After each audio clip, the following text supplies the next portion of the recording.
1993 წლის სექტემბერში, როდესაც თბილისის ცენტრში სასტუმრო ივერიის მიტოვებულ დერეფნებში პირველი დევნილები შევიდნენ, ერთ-ერთ ოთახში უკვე იდო კაცი, რომელიც მომდევნო 10 წლეულის განმავლობაში მათი ბედის ერთპიროვნულ მფლობელად იქცეოდა.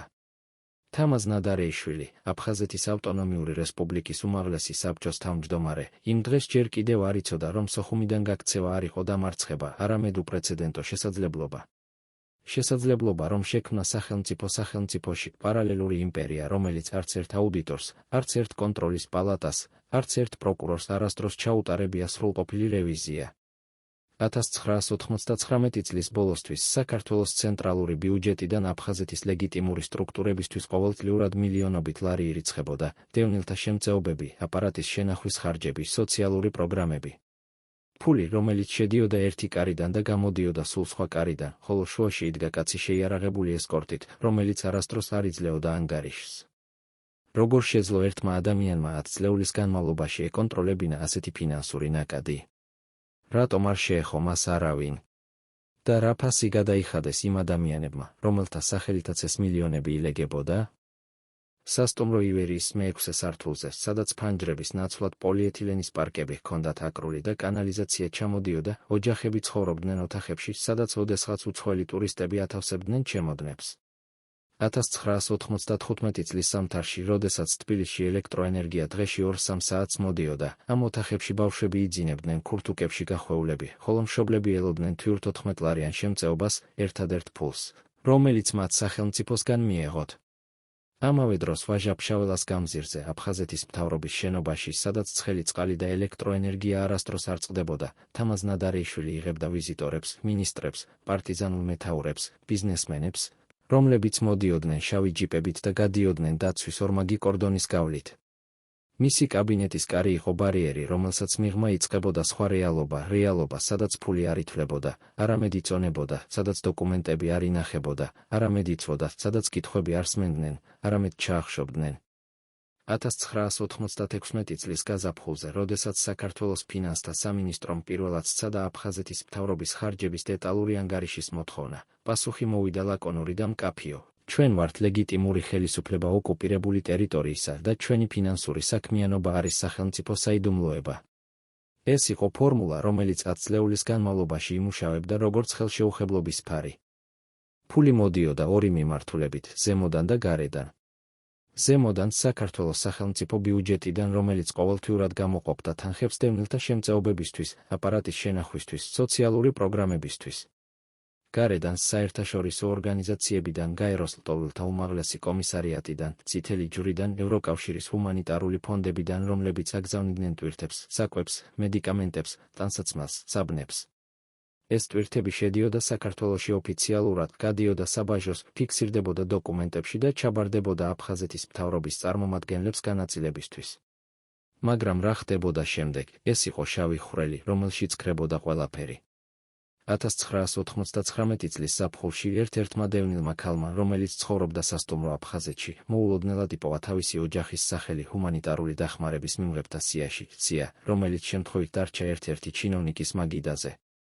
სიაში მითითებული იყო, რომ მისმა ოჯახმა მიიღო 50 კილოგრამი ფქვილი, 20 კილოგრამი შაქარი, 5 ლიტრი მზესუმზირის ზეთი და 2-5 კონსერვი.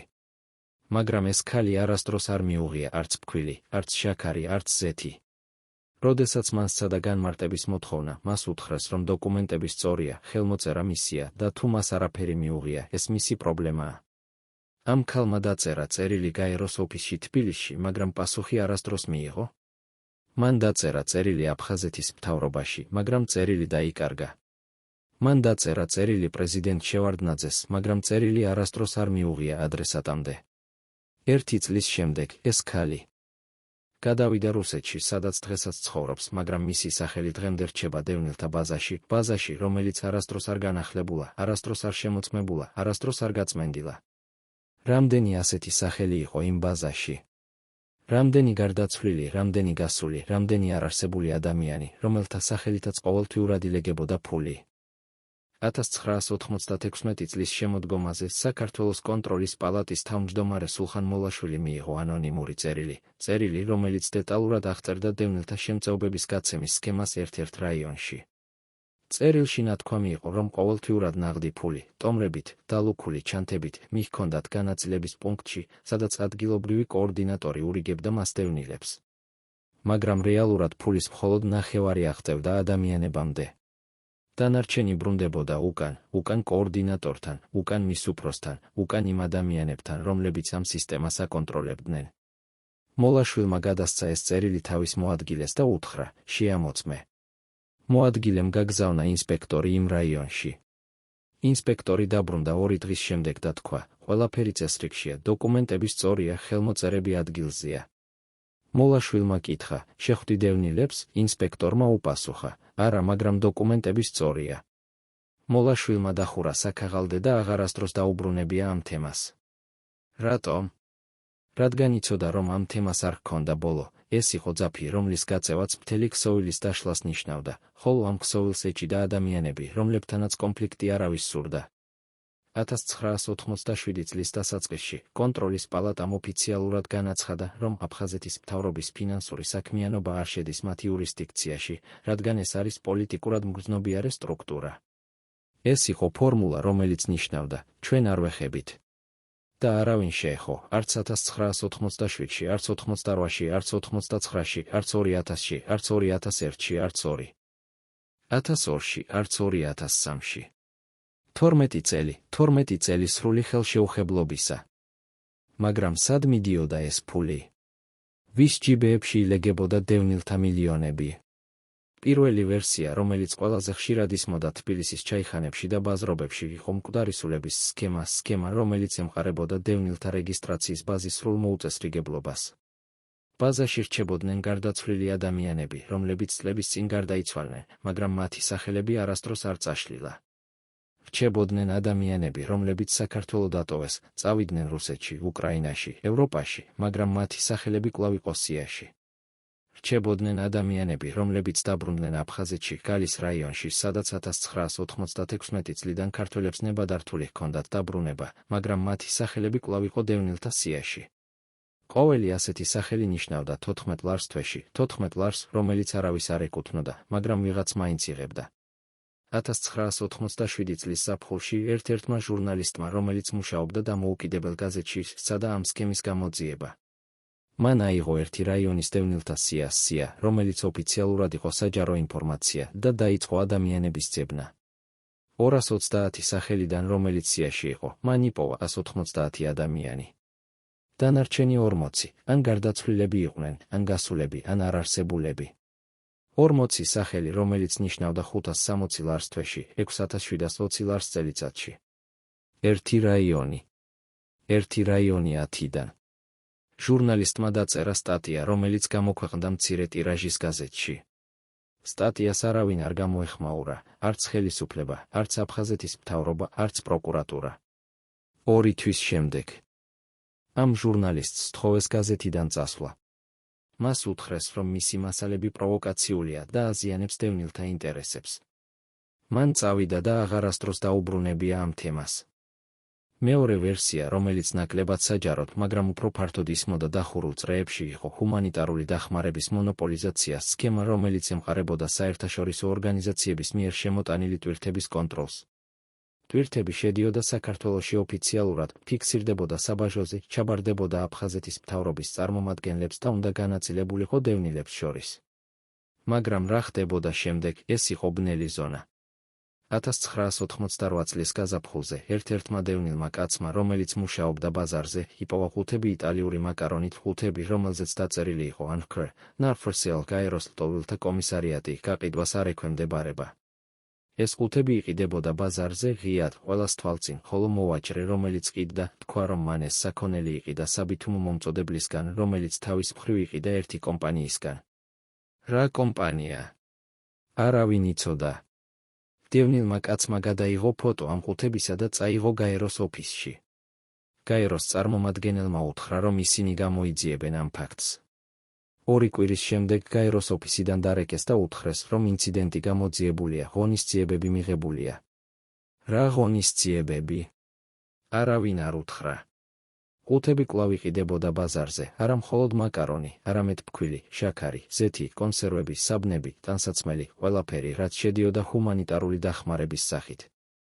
1989 წლის ზაფხულში ერთ-ერთმა საერთაშორისო ორგანიზაციამ სცადა დამოუკიდებელი მონიტორინგის ჩატარება, სცადა რომ თავად გაენაწილებინა დახმარება დევნილებისთვის, გვერდისავლით აფხაზეთის მთავრობისა. მათ უთხრეს, რომ ეს არის ჩარევა საქართველოს შიდა საქმეებშიც და რომ ყველა ჰუმანიტარული დახმარება უნდა გადიოდეს ლეგიტიმური ხელისუფლების, აფხაზეთის მთავრობის მეშვეობით. ორგანიზაციამ დათანხმდა. სისტემა გაგრძელდა. მესამე ვერსია, რომელიც ყველაზე საშიში და ყველაზე ნაკლებად დადასტურებული იყო, მაგრამ რომელიც მაინც ისმოდა ჩუმად, შიშით, ჩურჩულით, იყო პარტიზანული ფინანსების სქემა. 1986 წლიდან გალის რაიონში, ენგურის მდინარის ორივე მხარეს მოქმედებდა პარტიზანული დაჯგუფებები, ტყის ძმები, თეთრი ლეგიონი, მხედრიონი დაჯგუფებები, რომლებიც ოფიციალურად ებრძოდნენ აფხაზეთის დე-ფაქტო ხელისუფლებას და ცდილობდნენ ქართველი მოსახლეობის დაცვას. მაგრამ რეალურად ეს დაჯგუფებები აკონტროლებდნენ ენგურის ხიდს, რომელიც იყო ერთადერთი გზა საქართველოსა და აფხაზეთს შორის და რომელიც იყო კონტრაბანდის მთავარი არტერია. ენგურზე გადიოდა ყველაფერი, თხილი, ჯართი, სიგარეტი, ალკოჰოლი, ბენზინი, მანქანები, ყველაფერი, რაც შეეძლო გაყიდვა და ყიდვა.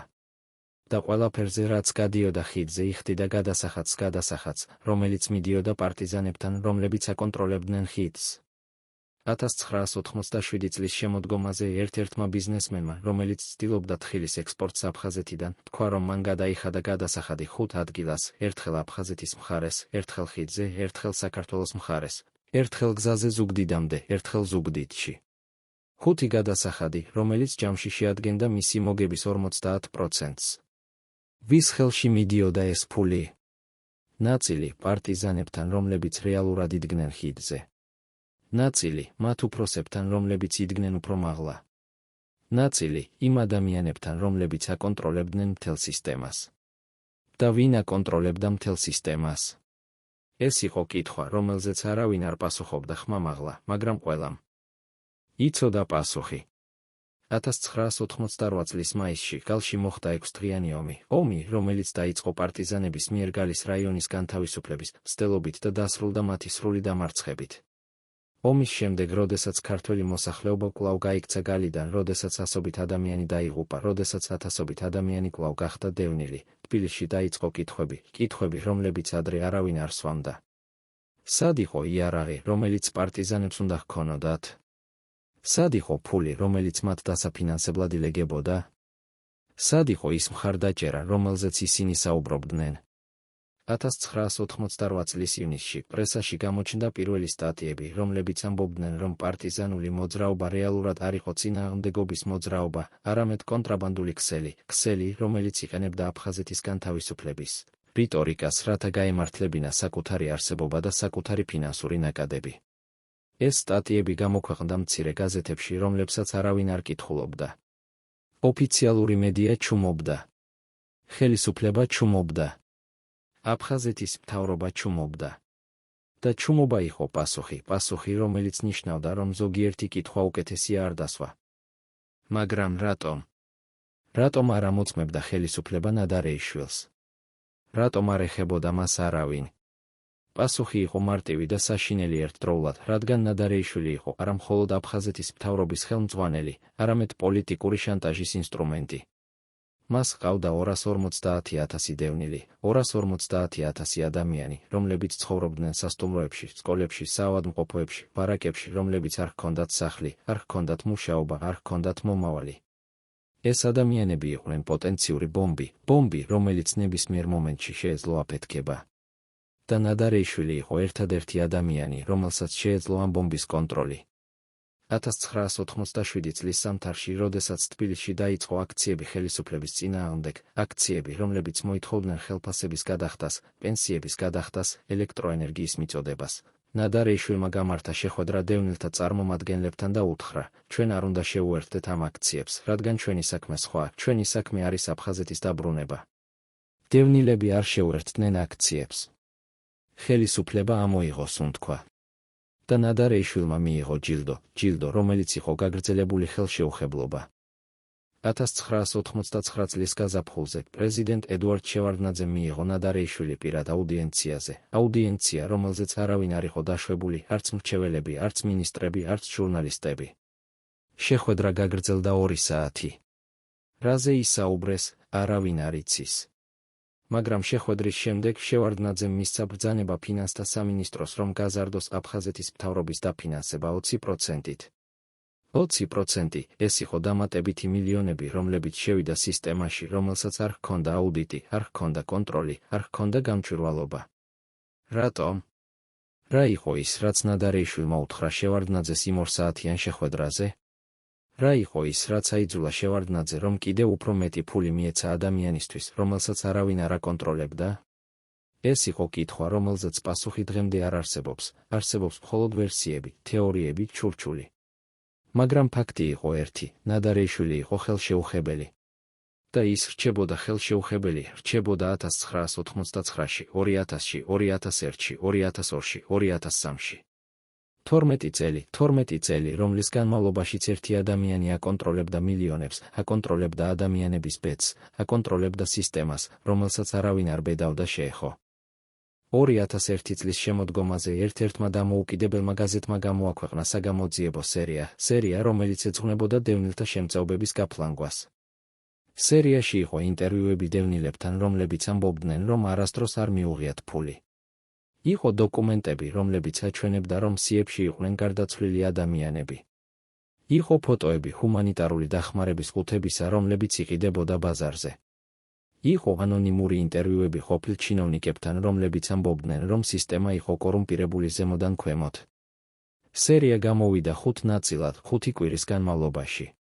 პირველ კვირას გაზეთის ტირაჟი გაიყიდა სრულად. მეორე კვირას გაზეთის რედაქციას დაურეკეს ანონიმურად და უთხრეს, შეწყვიტეთ. მესამე კვირას გაზეთის რედაქტორს დაუმუქრეს.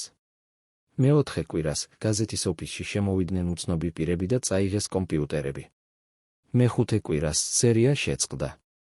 გაზეთმა გამოაქვეყნა მოკლე განცხადება, ტექნიკური მიზეზების გამო ვერ ვაგრძელებთ სერიას.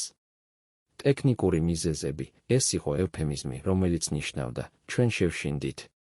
და ისინი შეშინდნენ, რადგან იცოდნენ, რომ ეს არ იყო მხოლოდ ფინანსური სქემა, არამედ სისტემა, რომელსაც ჰქონდა ძალა, ჰქონდა კავშირები, ჰქონდა შესაძლებლობა, რომ გაანადგურებინა ნებისმიერი, ვინც ცდილობდა მის გამოძიებას. 2002 წლის ზაფხულში საქართველოს პარლამენტში ერთ-ერთმა დეპუტატმა, რომელიც თავად იყო დევნილი, დასვა კითხვა, სად არის ფული, რომელიც ყოველწლიურად ილეგება დევნილებისთვის. მან მოითხოვა აფხაზეთის მთავრობის ფინანსური ანგარიშგების წარდგენა პარლამენტში. მან მოითხოვა დამოუკიდებელი აუდიტის ჩატარება. მან მოითხოვა დევნილთა ბაზის სრული რევიზია. მისი გამოსვლა გაგრძელდა 15 წუთი. პარლამენტის დარბაზში იყო სიჩუმე, რომელიც იყო უფრო საშინელი, ვიდრე ყვირილი. როდესაც მან დაასრულა, არავინ არ დაუკრატაში. არავინ არ დაუჭირა მხარი. არავინ არ გამოეხმაურა. პარლამენტის თავმჯდომარემ უბრალოდ თქვა, მადლობა, შემდეგი საკითხი. დეპუტატი დაჯდა. მან აღარასდროს აღარ დასვა ეს კითხვა. 2 თვის შემდეგ მას არ გაუგრძელდა მანდატი, არა იმიტომ, რომ წააგო არჩევნები, არამედ იმიტომ, რომ მისი პარტია გადაწყვიტა, რომ ის აღარ იყო შესაფერისი კანდიდატი. მან დატოვა პოლიტიკა და წავიდა საზღვარგარეთ. დღეს ის ცხოვრობს გერმანიაში და არასდროს არ საუბრობს იმაზე, რაც მოხდა 2002 წლის ზაფხულში. 2003 წლის შემოდგომაზე საქართველოში დაიწყო მოვლენები, რომლებიც შეცვლიდა ყველაფერს, მოვლენები, რომლებიც ცნობილი გახდა როგორც ვარდების რევოლუცია. ნოემბერში ათასობით ადამიანი გამოვიდა ქუჩაში და მოითხოვა პრეზიდენტ შევარდნაძის გადადგომა. ნოემბრის 23 რიცხვს შევარდნაძე გადადგა. ხელისუფლებაში მოვიდა ახალი თაობა, რომელიც ამბობდა, რომ დაასუფთავებს ქვეყანას კორუფციისგან, დაასუფთავებს სისტემას, დაასუფთავებს ყველაფერს, რაც იყო ძველი რეჟიმის ნაწილი. და ერთ-ერთი პირველი სამიზნე იყო თამაზ ნადარეიშვილი, კაცი, რომელიც 12 წლის განმავლობაში იყო ხელშეუხებელი, მაგრამ რომლის ხელშეუხებლობა დასრულდა იმ დღეს, როდესაც შევარდნაძე დატოვა სახელმწიფო რეზიდენცია. 2004 წლის იანვარში ახალმა ხელისუფლებამ დაიწყო აფხაზეთის მთავრობის შემოწმება, რომელიც უნდა ყოფილიყო ჩატარებული 12 წლის წინ, მაგრამ რომელიც არასდროს არ ჩატარებულა. კონტროლის პალატამ გაგზავნა ინსპექტორები. პროკურატურამ გახსნა საქმეები. ფინანსთა სამინისტრომ მოითხოვა ანგარიშგება. და პირველად 12 წლის განმავლობაში ნადარეიშვილს მოუწია პასუხისგაცემა კითხვებზე, რომლებსაც ის 12 წლის განმავლობაში არასდროს არ პასუხობდა. იანვრის ბოლოს თბილისის ცენტრში სასტუმრო ივერიის წინ შეიკრიბა რამდენიმე ასეული დევნილი, რომლებიც წლების განმავლობაში ჩუმობდნენ, მაგრამ რომლებიც ახლა ამბობდნენ ხმამაღლა იმას, რასაც წლების განმავლობაში ჩურჩულით ამბობდნენ. ისინი ამბობდნენ, რომ არასდროს არ მიუღიათ ფული. ამბობდნენ, რომ ჰუმანიტარული დახმარება არასდროს არ მიუღწევიათ. ამბობდნენ, რომ ნადარეიშვილი და მისი აპარატი 12 წლის განმავლობაში ათვისებდნენ მათ სახელზე გამოყოფილ მილიონებს. ამბობდნენ, რომ ისინი იყვნენ მსხვერპლნი არა მხოლოდ ომისა, არამედ მსხვერპლნი სისტემისა, რომელმაც მათი ტრაგედია გადააქცია ბიზნესად. აქცია გაგრძელდა 3 დღე. მესამე დღეს ნადარეიშვილმა გამართა პრესკონფერენცია, სადაც განაცხადა, რომ ის არის მსხვერპლი პოლიტიკური შეთქმულებისა და რომ ყველა ბრალდება მის მიმართ არის ცილისწამება. მან თქვა, რომ ის არასდროს არ მოიპარა არაფერი, რომ ყველა ფული იხარჯებოდა დევნილებისთვის, რომ ის არის ერთგული მსახური აფხაზეთის ხალხისა. მაგრამ მისი ხმა იყო სუსტი, რადგან პირველად 12 წლის განმავლობაში მას მოუწია თავდაცვა. და თავდაცვა იყო დამარცხების ნიშანი. იანვრის 21 რიცხვს პროკურატურამ აღძრა სისხლის სამართლის საქმე აფხაზეთის მთავრობის რამდენიმე მაღალჩინოსნის მიმართ, მათ შორის ფინანსთა მინისტრის მიმართ, მილიონობით ლარის მითვისება გაფლანგვის ბრალდებით. იანვრის 27 რიცხვს დააკავეს პირველი ჩინოვნიკი. იანვრის 39 რიცხვს დააკავეს მეორე. იანვრის 30 რიცხვს ნადარეიშვილმა ჩაიკეტა თავისი ოფისი ვაჟა-ფშაველას გამზირზე და უარი თქვა გასვლაზე. შენობა გარშემორტყმული იყო შეიარაღებული პირებით, რომლებიც ოფიციალურად იყვნენ აფხაზეთის მთავრობის უშიშროების სამსახური, მაგრამ რომლებიც რეალურად იყვნენ ნადარეიშვილის პირადი არმია. შენობა გადაიქცა ციხესიმაგრედ, რომელშიც ნადარეიშვილი იდგა ბოლო ბრძოლისთვის. მაგრამ ბრძოლა არ მოხდა. იანვრის 31 რიცხვს ახალმა ხელისუფლებამ გაგზავნა მედიატორები, რომლებმაც უთხრეს ნადარეიშვილს, რომ მას აქვს ორი არჩევანი, ან გადადგომა, ან დაპატიმრება. ნადარეიშვილმა აირჩია გადადგომა. იანვრის 32 რიცხვს ის გამოვიდა შენობიდან, ჩაჯდა მანქანაში და წავიდა. ეს იყო ბოლო დღე, როდესაც ის იყო აფხაზეთის მთავრობის ხელმძღვანელი. ეს იყო ბოლო დღე, როდესაც ის იყო ხელშეუხებელი. ეს იყო ბოლო დღე, როდესაც ის აკონტროლებდა მილიონებს. მაგრამ ეს არ იყო ბოლო. რადგან ისტორია, რომელიც დაიწყო 1993 წლის სექტემბერში, არ დასრულებულა 2004 წლის იანვარში. ის გაგრძელდა გამოძიებებით, დაპატიმრებებით, სასამართლო პროცესებით, რომლებიც უნდა გამოეცხადებინა სიმართლე. მაგრამ სიმართლე არასდროს არ გამოვიდა, არასდროს სრულად, არასდროს საბოლოოდ. რადგან 2004 წლის აგვისტოს 31 რიცხვს თამაზ ნადარეიშვილი გარდაიცვალა გულის შეტევით 50 წლის ასაკში, თავის სახლში მარტო. მისი გარდაცვალებით დაიხურა საქმეები, დაიხურა არა იმიტომ, რომ სიმართლე გამოვლინდა, არამედ იმიტომ, რომ მთავარი ბრალდებული აღარ იყო ცოცხალი. დაიხურა საქმეები მის თანამშრომლების მიმართაც, ზოგი გაამართლეს, ზოგი მსუბუქი სასჯელი მიიღო, ზოგი გაათავისუფლეს ვადამდე. და დღეს 20 წლის შემდეგ არავინ არ იცის, არავინ ზუსტად სად წავიდა ის მილიონები, რომლებიც 12 წლის განმავლობაში ილეგებოდა დევნილთა სახელზე. არავინ არ იცის, რამდენი ადამიანი იყო ჩართული ამ სისტემაში. არავინ არ იცის, ვინ იყო რეალური ბენეფიციარები. არავინ არ იცის, იყო თუ არა ნადარეიშვილი მთავარი ბოსი, თუ მხოლოდ შემსრულებელი იმ სისტემისა, რომელიც იყო ბევრად უფრო დიდი, ვიდრე ერთი ადამიანი. დღეს 21 წლის შემდეგ სასტუმრო ივერია კვლავ დგას თბილისის ცენტრში, დგას ცარიელი, მიტოვებული, ნანგრევი. მისი ფანჯრები ცარიელია, მისი დერეფნები ბნელია, მისი კედლები ინახავს ისტორიებს იმ ადამიანებისა, რომლებიც იქ ცხოვრობდნენ, იმ ადამიანებისა, რომლებიც იქ იტანჯებოდნენ, იმ ადამიანებისა, რომლებიც იქ ელოდნენ დაბრუნებას, ელოდნენ სამართლიანობას, ელოდნენ სიმართლეს. მაგრამ სიმართლე არასდროს არ მოვიდა. და დღეს, როდესაც გადიხარ ივერიის გვერდით, როდესაც უყურებ მის ცარიელ ფანჯრებს, როდესაც ფიქრობ იმ ადამიანებზე, რომლებიც იქ ცხოვრობდნენ, შენ იცი, რომ ეს არ არის მხოლოდ შენობა. ეს არის ძეგლი სისტემისა, რომელმაც ადამიანების ტრაგედია გადააქცია ბიზნესად, ძეგლი ხელისუფლებისა, რომელმაც თვალი დახუჭა სიმართლეზე, ძეგლი დროისა, როდესაც ერთი ადამიანი შეეძლო აკონტროლებინა მილიონები და არავინ არ ბედავდა კითხვის დასმას. და კითხვა რჩება, კითხვა, რომელზეც პასუხი დღემდე არ არსებობს. რამდენი მილიონი წავიდა? სად წავიდა? ვის ჯიბეებში ილეგა? და ყველაზე მთავარი, შეეძლო თუ არა ამის თავიდან აცილება. დასასრული, მეოთხე ნაწილი. 2004 წლის აგვისტოს 31 რიცხვს, როდესაც თამაზ ნადარეიშვილის გარდაცვალების ამბავი გავრცელდა თბილისში, რეაქცია იყო განსხვავებული იმის და მიხედვით, ვინ იყო ადამიანი, რომელიც ისმენდა ამ ამბავს. ზოგიერთი დევნილი ტიროდა, რადგან ნადარეიშვილი მათთვის იყო სიმბოლო, იყო იმედი, იყო ერთადერთი ადამიანი, რომელიც ამბობდა, რომ აფხაზეთი დაბრუნდება. ზოგიერთი დევნილი ხარობდა, რადგან ნადარეიშვილი მათთვის იყო ქურდი, იყო მატყუარა, იყო ადამიანი, რომელმაც მოიპარა მათი ფული და გაყიდა მათი იმედი. ზოგიერთი პოლიტიკოსი გამოხატავდა სამძიმარს, რადგან ეს იყო საჯარო ეტიკეტი, იყო პოლიტიკური კორექტულობა, იყო ის, რაც უნდა ეთქვათ. ზოგიერთი პოლიტიკოსი ჩუმობდა, რადგან იცოდა, რომ ნადარეიშვილის გარდაცვალება ნიშნავდა, რომ ზოგიერთი საიდუმლო წავიდა მასთან ერთად, ზოგიერთი კავშირი გაწყდა, ზოგიერთი საფრთხე გაქრა. მაგრამ ყველაზე საინტერესო იყო ის, ვინც არ რეაგირებდა საჯაროდ, არ რეაგირებდა ოფიციალურად, არ რეაგირებდა ისე, რომ ვინმეს შეეძლო ამის ხილვა. ეს იყვნენ ადამიანები, რომლებიც იყვნენ მაღლა, ადამიანები, რომლებისთვის ნადარეიშვილის გარდაცვალება იყო არა ტრაგედია, არამედ გათავისუფლება იმ ადამიანისგან, რომელმაც იცოდა ძალიან ბევრი, გათავისუფლება იმ ადამიანისგან, რომელიც შეეძლო ყოფილიყო საფრთხე, გათავისუფლება იმ ადამიანისგან, რომელიც ახლა აღარასდროს არ ილაპარაკებდა. ნადარეიშვილის დაკრძალვა მოხდა აგვისტოს 24 რიცხვს, დაკრძალვა, რომელზეც მოვიდა რამდენიმე ათასი ადამიანი, რომელზეც მოვიდა დევნილები, პოლიტიკოსები, პარტიზანული მეთაურები, ყველა, ვინც იყო ნაწილი იმ სამყაროსა, რომელშიც ნადარეიშვილი ცხოვრობდა. დაკრძალვაზე ლაპარაკობდნენ მისი მეგობრები, ლაპარაკობდნენ იმაზე, რომ ის იყო გმირი, იყო მებრძოლი, იყო ადამიანი, რომელიც არასდროს არ დანებდა აფხაზეთის დაბრუნების იდეას.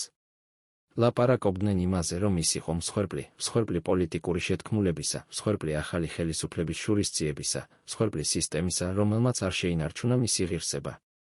მაგრამ დაკრძალვაზე არავინ არ ლაპარაკობდა იმაზე, რაც რეალურად მოხდა, არავინ არ ლაპარაკობდა მილიონებზე, რომლებიც გაქრა, არავინ არ ლაპარაკობდა დევნილებზე, რომლებმაც არასდროს არ მიიღეს ფული, არავინ არ ლაპარაკობდა სისტემაზე, რომელიც ნადარეიშვილმა შექმნა და რომელიც იყო ერთ-ერთი ყველაზე კორუმპირებული საქართველოს ისტორიაში. დაკრძალვა იყო თეატრი, სადაც ყველა თამაშობდა როლს, სადაც ყველა ამბობდა იმას, რაც უნდა ეთქვათ, სადაც ყველა მალავდა იმას, რაც რეალურად ფიქრობდა. და როდესაც დაკრძალვა დასრულდა, როდესაც ადამიანები წავიდნენ, როდესაც საფლავი დაიფარა მიწით, ერთ-ერთმა ყოფილმა დევნილმა, ქალმა, რომელიც ცხოვრობდა სასტუმრო ივერიაში 10 წლეულის განმავლობაში, თქვა ერთი წინადადება, რომელიც შეიძლება იყოს ყველაზე ზუსტი ეპიტაფია ნადარეიშვილისთვის. ის წავიდა, მაგრამ ფული, რომელიც მან მოიპარა, დარჩა ვიღაცის ხელში, ვიღაცის ჯიბეში, ვიღაცის ანგარიშზე. ნადარეიშვილის გარდაცვალების შემდეგ გამოძიება ოფიციალურად გაგრძელდა, რადგან პროკურატურა ამბობდა, რომ საქმე არ იყო მხოლოდ ნადარეიშვილის წინააღმდეგ, არამედ იყო მთელი სისტემის წინააღმდეგ, იყო ყველა იმ ადამიანის წინააღმდეგ, რომლებიც იყვნენ ნაწილი ამ სისტემისა. მაგრამ რეალურად გამოძიება ნელ-ნელა ქრებოდა, რადგან მთავარი ბრალდებული აღარ იყო ცოცხალი, ქრებოდა, რადგან მტკიცებულებები არ იყო საკმარისი, ქრებოდა, რადგან პოლიტიკური ნება არ იყო საკმარისი იმისთვის, რომ წასულიყო ბოლომდე. სექტემბერში პროკურატურამ გაათავისუფლა 2 დაკავებული მინისტრი, გაათავისუფლა გირაოთი, გაათავისუფლა იმ პირობით, რომ ისინი არ დატოვებდნენ ქვეყანას, არ დაუკავშირდებოდნენ მოწმეებს, არ ჩაერეოდნენ გამოძიებაში. ოქტომბერში პროკურატურამ შეცვალა ბრალდება 3 დაკავებულ მინისტრს, შეცვალა მძიმე ბრალდება უფრო მსუბუქით, შეცვალა 15 წლიანი პატიმრობა 5 წლიანით, შეცვალა ფინანსური დანაშაული სამსახურებრივ გადაცდომად. ნოემბერში პროკურატურამ დახურა 2 საქმე, დახურა მტკიცებულებების არასაკმარისობის გამო, დახურა მოწმეების არარსებობის გამო, დახურა იმ მიზეზით, რომ გამოძიება ვერ შეძლო დადასტურება იმისა, რაც ეჭვობდა. დეკემბერში პროკურატურამ გამოაქვეყნა საბოლოო განცხადება, რომელიც ამბობდა, რომ გამოძიება აფხაზეთის მთავრობის ფინანსური მაქინაციების საქმეზე დასრულდა, რომ დაადგინდა ფაქტები კორუფციისა და გაფლანგვისა, რომ დაისაჯნენ ზოგიერთი დამნაშავე, რომ სახელმწიფომ დაიბრუნა ნაწილი დაკარგული ფულისა. მაგრამ განცხადებაში არ იყო ციფრი იმისა, რამდენი ფული რეალურად დაიბრუნა, არ იყო ციფრი იმისა, რამდენი ფული ჯერ კიდევ იყო დაკარგული, არ იყო ციფრი იმისა, რამდენი ადამიანი რეალურად დაისაჯა. განცხადებაში არ იყო სახელი იმ ადამიანისა, რომელიც იყო მაღლა, არ იყო სახელი იმ ადამიანისა, რომელიც იყო მთავარი ბენეფიციარი, არ იყო სახელი იმ ადამიანისა, რომელიც რეალურად აკონტროლებდა მთელ სისტემას. განცხადება იყო დასასრული, რომელიც არ იყო დასასრული, არამედ იყო უბრალოდ შეჩერება, იყო უბრალოდ დახურვა, იყო უბრალოდ დავიწყება. 2005 წლის იანვარში, როდესაც ახალი წელი დაიწყო, საქართველოში უკვე არავინ არ საუბრობდა ნადარეიშვილზე, არავინ არ საუბრობდა მის საქმეზე, არავინ არ საუბრობდა გამოძიებაზე, არავინ არ საუბრობდა იმ მილიონებზე, რომლებიც გაქრა. ქვეყანა გადავიდა ახალ პრობლემებზე, ახალ სკანდალებზე, ახალ ისტორიებზე. დევნილები კვლავ ცხოვრობდნენ სასტუმრო ივერიაში, კვლავ ელოდნენ დაბრუნებას, კვლავ იღებდნენ თავიანთ 14-ლარიან შემწეობა, რომელიც ახლა მოდიოდა რეგულარულად, რადგან ახალმა ხელისუფლებამ შექმნა ახალი სისტემა, შექმნა ახალი კონტროლი, შექმნა ახალი გამჭვირვალობა.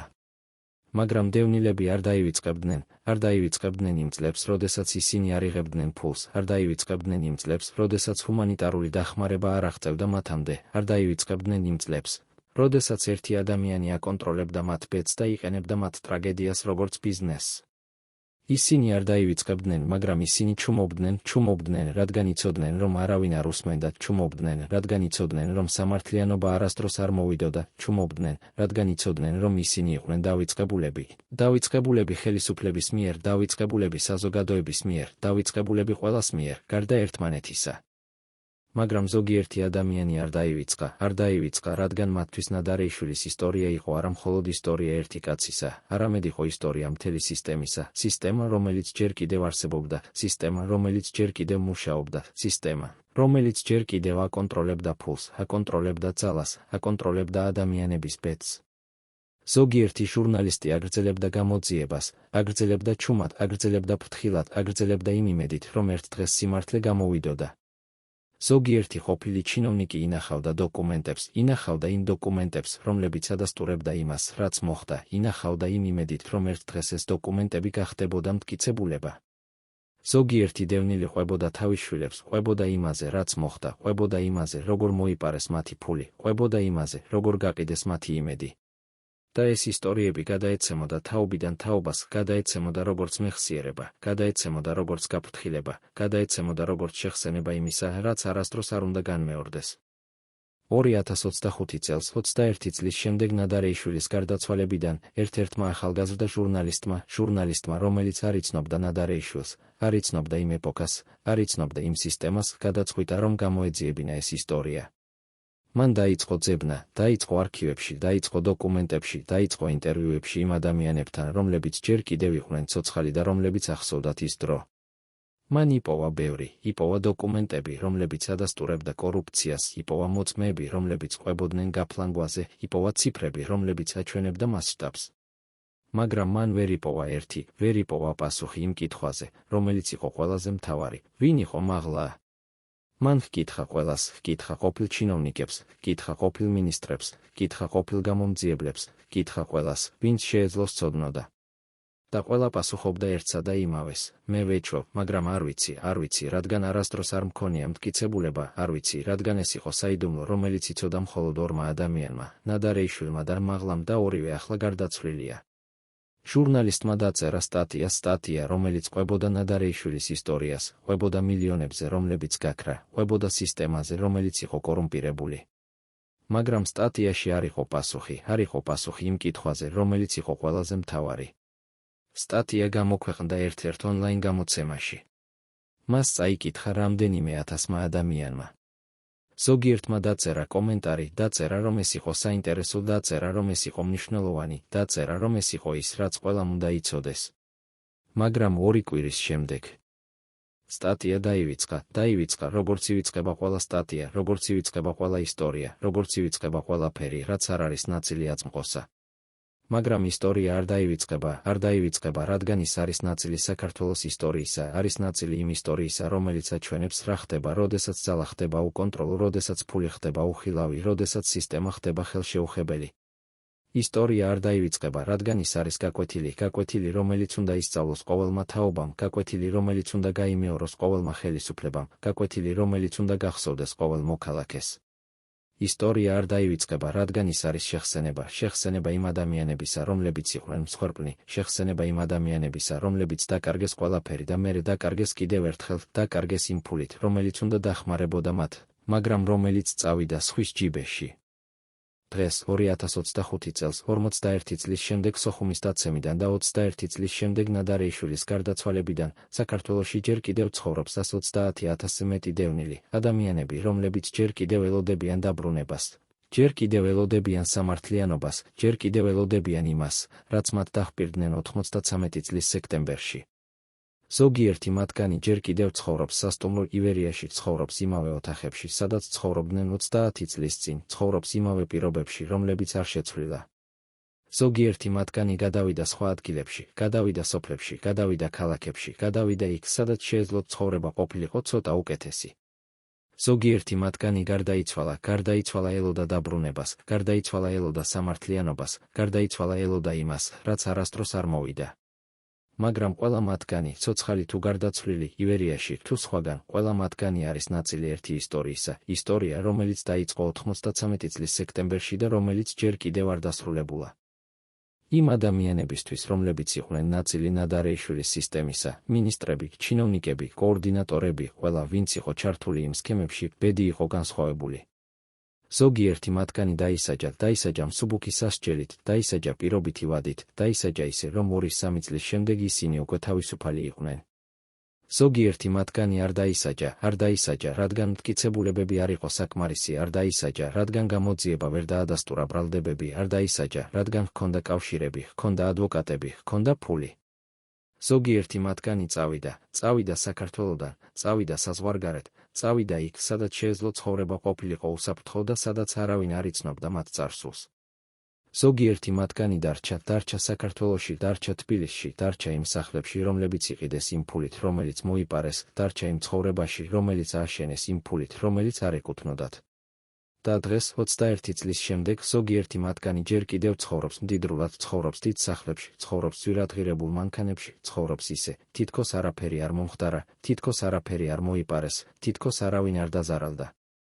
იმ ადამიანისთვის, რომელიც იყო მაღლა ადამიანი, რომელმაც რეალურად აკონტროლა მთელი სისტემა, ადამიანი, რომელმაც მიიღო ყველაზე დიდი ნაწილი, ადამიანი, რომლის სახელი არასდროს არ გამხდარა საჯარო, ბედი იყო ყველაზე კარგი. ეს ადამიანი არასდროს არ დაკავებულა, არასდროს არ დაკითხულა, არასდროს არ ბრალდებულა. ეს ადამიანი გააგრძელა თავისი კარიერა, გააგრძელა პოლიტიკაში, გააგრძელა ბიზნესში, გააგრძელა იქ, სადაც ჰქონდა ძალა, ჰქონდა გავლენა, ჰქონდა კავშირები. ეს ადამიანი გახდა უფრო მდიდარი, გახდა უფრო ძლიერი, გახდა უფრო გავლენიანი, გახდა ისე, თითქოს ნადარეიშვილის ისტორია არასდროს არ მომხდარა, თითქოს ის მილიონები არასდროს არ არსებობდა, თითქოს ის დევნილები არასდროს არ დაზარალდნენ. და დღეს 21 წლის შემდეგ ეს ადამიანი, თუ ის ჯერ კიდევ ცოცხალია, შესაძლოა ცხოვრობს თავისუფლად, ცხოვრობს მდიდრულად, ცხოვრობს იმ ფულით, რომელიც მოიპარა იმ ადამიანებისგან, რომლებმაც დაკარგეს ყველაფერი. საქართველოსთვის, როგორც ქვეყნისთვის, ნადარეიშვილის ისტორია იყო გაკვეთილი იმისა, რა ხდება, როდესაც ხელისუფლება არ აკონტროლებს ფულს, როდესაც სისტემა არ აკონტროლებს ადამიანებს, როდესაც კორუფცია ხდება ნორმა. ამ გაკვეთილის შემდეგ საქართველომ შექმნა ახალი სისტემები, შექმნა ახალი კონტროლი, შექმნა ახალი გამჭვირვალობა, შექმნა ახალი მექანიზმები, რომლებიც უნდა თავიდან აეცილებინა ის, რაც მოხდა ნადარეიშვილის დროს. მაგრამ კითხვა რჩება, კითხვა, რომელზეც პასუხი დღემდე არ არსებობს, საკმარისია თუ არა ეს სისტემები. საკმარისია თუ არა ეს კონტროლი. საკმარისია თუ არა ეს გამჭვირვალობა იმისთვის, რომ დარწმუნებული ვიყოთ, რომ ის, რაც მოხდა ნადარეიშვილის დროს, არასდროს აღარ განმეორდება. თუ ჯერ კიდევ არსებობს მაღლა, არსებობს ადამიანები, რომლებიც აკონტროლებენ ფულს, აკონტროლებენ ძალას, აკონტროლებენ სისტემას ისე, რომ არავინ არ ხედავს, არავინ არ იცის, არავინ არ აკონტროლებს. და ყველაზე მთავარი კითხვა, რომელიც რჩება ღია, რომელიც რჩება უპასუხო, რომელიც რჩება როგორც გამოწვევა ყოველი თაობისთვის, ვინ იყო მაღლა? ვინ იყო ის ადამიანი, რომელმაც რეალურად აკონტროლა საქართველოს ბიუჯეტის მილიონები 10 წლეულის განმავლობაში?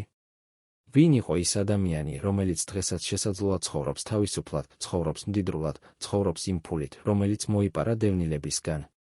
და ყველაზე მნიშვნელოვანი პასუხს აგებს თუ არა ოდესმე ეს ადამიანი იმ დანაშაულისთვის, რომელიც ჩაიდინა. თუ სიმართლე ჩაკეტილი დარჩება იმ არქივებში, რომლებიც არასდროს არ გაიხსნება, ჩაკეტილი დარჩება იმ დოკუმენტებში, რომლებიც არასდროს არ გამოქვეყნდება, ჩაკეტილი დარჩება იმ მეხსიერებაში, რომელიც ნელ-ნელა ქრება. თუ ისტორია განმეორდება სხვა სახელებით, სხვა ადგილებში, სხვა დროში, მაგრამ იგივე სქემებით, იგივე სისტემით, იგივე შედეგებით. ეს არის კითხვები, რომლებზეც პასუხი არ არსებობს, არ არსებობს დღეს, არ არსებობს ახლა, არ არსებობს იქამდე, სანამ ვინმე არ გადაწყვეტს, რომ სიმართლე უფრო მსმნიშვნელოვანია, ვიდრე ხელშეუხებლობა, რომ სამართლიანობა უფრო მნიშვნელოვანია, ვიდრე პოლიტიკური კორექტულობა, რომ ის ადამიანები, რომლებმაც დაკარგეს ყველაფერი, იმსახურებენ იმას, რომ იცოდნენ, ვინ მოიპარა მათი ფული, იცოდნენ, სად წავიდა მათი იმედი, იცოდნენ, რატომ მოხდა ის, რაც მოხდა. მანამდე ნადარეიშვილის ისტორია დარჩება როგორც გაუხსნელი საიდუმლო, რომელიც ინახავს სიმართლეს იმის შესახებ, როგორ მართავდა ერთი ადამიანი საქართველოს ბიუჯეტის მილიონებს 10 წლეულის განმავლობაში და ვინ იდგა მის უკან, ჩრდილში, უხილავად, ხელშეუხებლად და უსჯელად.